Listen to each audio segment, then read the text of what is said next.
Jason നമുക്കൊപ്പം ചേരുന്നു. സ്വാഭാവികമായും ജെയ്സൺ വരുന്ന സമയത്ത് തെരഞ്ഞെടുപ്പ് സുരേഷ് ഗോപി അതല്ലെങ്കിൽ സുനിൽകുമാർ പിന്നെ കാട്ടാന ഇതിലേതെങ്കിലും സാധ്യതയാണ്. ഇന്നും സംഭവിച്ചത് കാട്ടാന ആക്രമണമാണ്. അതിരപ്പള്ളിയിൽ വീണ്ടും കാട്ടാന ആക്രമണം. കണ്ണംകുഴി സ്വദേശി രാജീവിൻ്റെ പറമ്പിലെ വാഴകൾ നശിപ്പിച്ചിട്ടുണ്ട്. പുഴയോട് ചേർന്ന് വനം വകുപ്പിട്ടിരുന്ന ഫെൻസിങ്ങും തകർത്തിട്ടുണ്ട്. പുലർച്ചെയോടെയാണ് ആന മടങ്ങിയത്. നമുക്ക് ആ പ്രതികരണം ഒന്ന് കേട്ടുവരാം.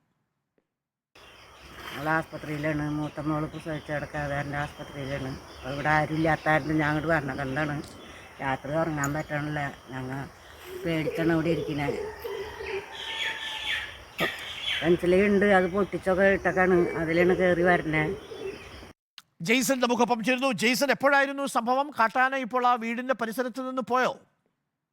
അരുൺകുമാർ, എനിക്ക് തോന്നുന്നു ഈ തെരഞ്ഞെടുപ്പ് കാട്ടാനയ്ക്കും ബാധിച്ചു. കാട്ടാന കഴിഞ്ഞ കുറച്ച് ദിവസങ്ങളായിട്ട് ഒന്ന് മാറി നിൽക്കുകയായിരുന്നു. അവർക്ക് വാർത്ത കിട്ടില്ല എന്നുള്ളത് കൊണ്ട് ചിലപ്പോൾ മാറി നിന്നായിരിക്കും. പക്ഷേ തെരഞ്ഞെടുപ്പിന്റെ പോളിംഗ് കഴിഞ്ഞതോടുകൂടി വീണ്ടും കാട്ടാന സജീവമായി രംഗത്ത് വരികയാണ്.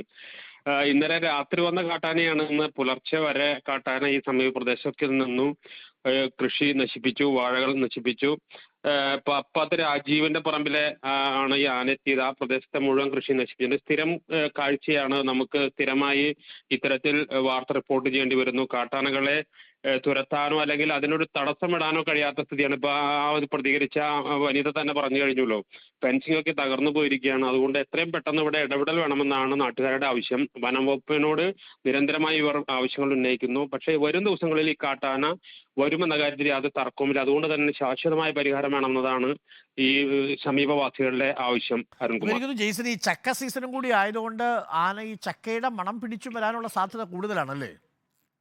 തീർച്ചയായിട്ടും ഈ കാടിനോട് ചേർന്ന് അല്ലെങ്കിൽ അതിരപ്പള്ളി മേഖലയിലൊക്കെയും വലിയ പ്ലാവുകളുണ്ട്. ആ പ്ലാവുകളിൽ നിറയെ പഴുത്ത് മൂത്ത് നിൽക്കുന്ന ചക്കയാണ് ഇവരുടെ പ്രധാന ആവശ്യം. അതോടൊപ്പം തന്നെ ഈ വാഴകൾ നിൽക്കുന്നുണ്ട്. വാഴയുടെ പിണ്ടി കഴിക്കുകയാണ് ആനയുടെ അടുത്ത ആവശ്യം. ഇത്തരത്തിൽ കാട്ടിനകത്ത് വലിയ രീതിയിൽ ഭക്ഷണക്ഷാമം അനുഭവപ്പെടുമ്പോൾ പുറത്തേക്ക് ഇറങ്ങുന്നു, കൃഷിയിടങ്ങളിലേക്ക് വരുന്നു. ആ പ്രദേശങ്ങളിലൊക്കെ പ്രശ്നങ്ങളുണ്ടാക്കി കാട്ടാന തിരിച്ചു പോകുന്നു. ഇതാണ് ഇപ്പോൾ സ്ഥിരം കാഴ്ച.